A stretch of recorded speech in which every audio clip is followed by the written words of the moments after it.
Quelli del paese già si stringevano intorno al campione, Augusto Manzo, campione italiano di pallone elastico. Era arrivato da Alba su un'auto di piazza per visionare Sergio.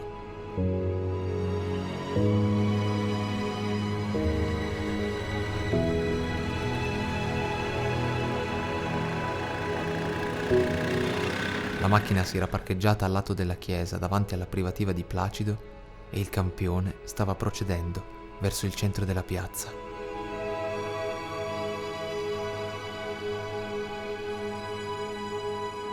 Ci troviamo a San Benedetto Belbo, un comune dell'Alta Langa nella Valle Belbo, il paese conosciuto per essere il paese di Beppe Fenoglio, il nostro partigiano e scrittore.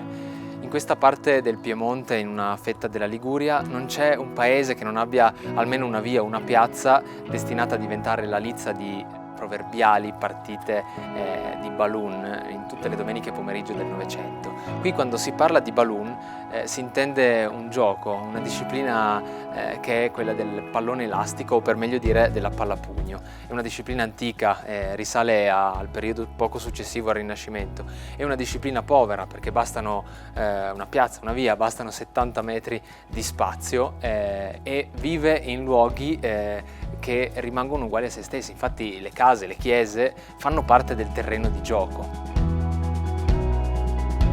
I giocatori sono 8, 4 giocatori per squadra, e come ferri del mestiere hanno delle bende, delle fasce e anche dei pezzi di cuoio che devono avvolgere tutto il pugno, proprio perché il pugno ha l'obiettivo di colpire un pallone.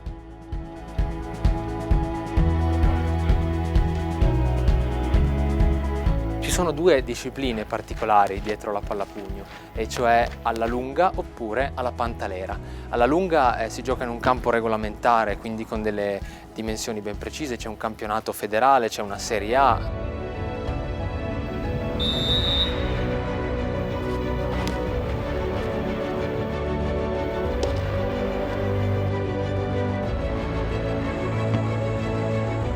Invece la pantalera è un gioco paesano, un gioco che avviene nei paesi dove la parola pantalera stessa indica il lembo di un tetto che sporge e sul quale inizia il gioco, perché il campau, cioè colui che inizia la partita, ha il compito di gettare il pallone su questo lembo, su questo spiovente di tetto e quindi lanciarlo in questo modo all'avversario. Una volta era più un gioco da piazza, oggi invece è uno sport a tutti gli effetti.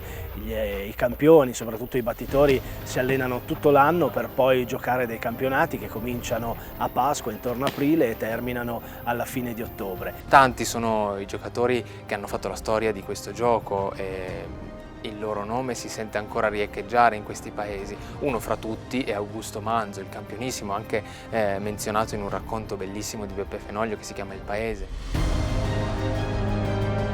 Poi c'è anche Franco Balestra, questi sono due campioni del passato un po' più remoto.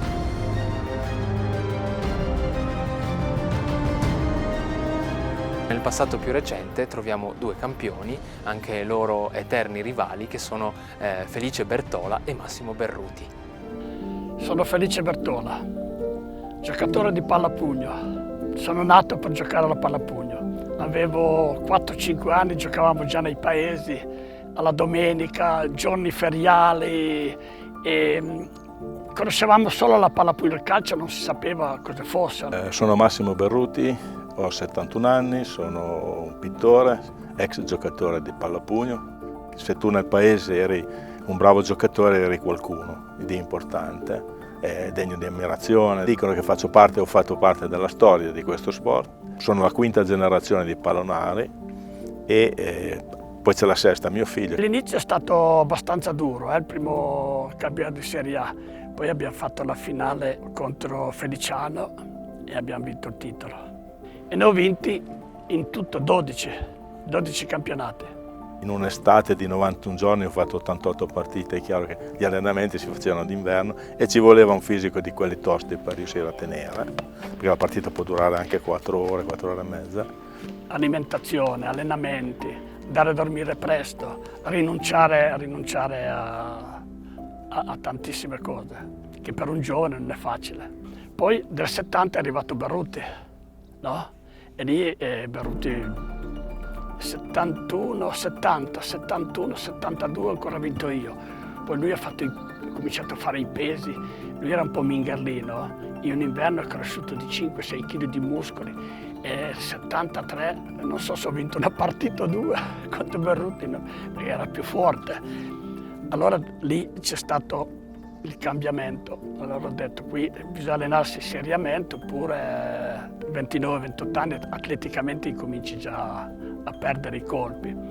E 74 sono andato molto meglio, 75 ho di nuovo vinto io. E lì c'è stato il duello Berruti e Bertola, no? Tutte le partite anche di torneo 2000 persone, poi le finali a Cuneo del 75 5.000 persone. Io quando ho vinto il primo campionato, ed erano 3-4 anni che inseguivo, Bertola ha 4 anni più di me, quindi quando io sono arrivato lui era già nel pieno. Quando ho vinto il primo campionato noi abbiamo cominciato a festeggiare alla domenica alle 7, a mangiare e bere, e abbiamo smesso martedì a mezzanotte.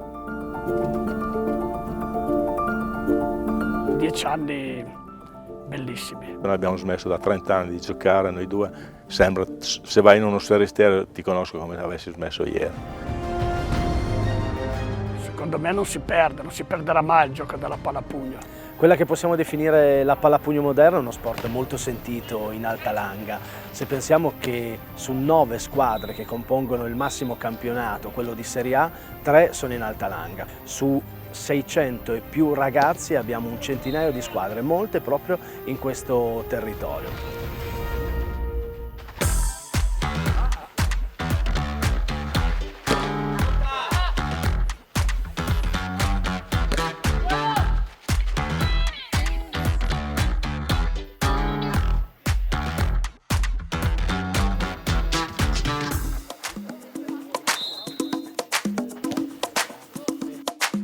Torino lo gioca al largo, molto difficile questo pallone per il capitano dell'Alta Langa che alza la palla che torna giù dai 65 metri, Torino clamoroso.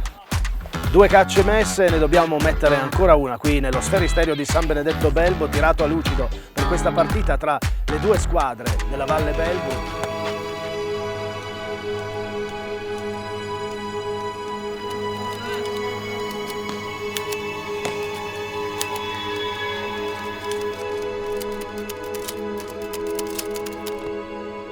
Ugo Cerrato, che era l'amico fraterno di Beppe Fenoglio, mi ha detto che quando ero giovane, poi ho fatto i conti, avevo 13 anni, lui e Beppe Fenoglio sono venuti a vederci giocare, e quindi al Mermette di Alba.